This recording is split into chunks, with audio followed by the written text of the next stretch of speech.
There's ongoing conversation here in the UK about restricting use of social media by people below 16 years.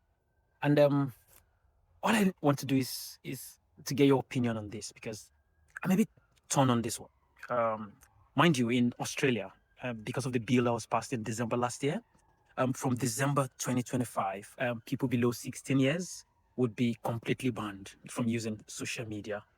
What is being proposed here in the UK is a bit is less restrictive. It's more like a curfew where the young people will be restricted to 2 hours, a maximum of 2 hours. I'm talking as someone who, when I was growing up, to get access to the kind of information you can easily find by watching one or two YouTubes, would require me traveling a long distance to, I don't know, some libraries to get that.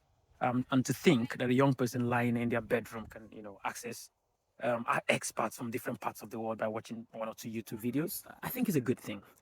But if you take a close look at some of the numbers, so this conversation started because of the publication by a House of Commons committee on education that looked at the impact of social media on young people. And some of the statistics are quite scary. So, for instance, it was found, or it was reported that there's been an increase of 52% in the screen time of young people below 16 years between 2020 and 2022.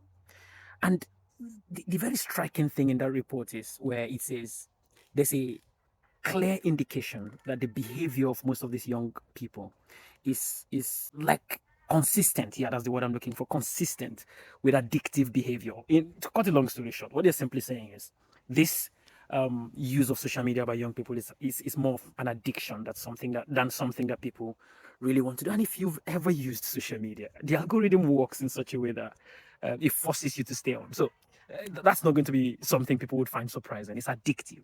And so young people need help in this area. Some other statistics from that exposure of young people then means that over 72% of people, some of them as young as 13 years, have had access to violent pornography before 18. Not just that, crime online, sexual crimes against young people has increased by 400% since 2013. So it's quite scary, and it depends on the number you look at. You will be swayed in different directions. And so what I want to get is what your opinion is on this. What do you think? Some would argue that actually this should be left to parents. But in countries where rights of young people are quite strict, parents are quite handicapped in things like this. So I personally would think that maybe parents would do a better job of monitoring and restricting what young people are able to do. But again, laws have been passed. Do you think this should spread down more laws should be passed? Just let me know what you think about this. Thank you.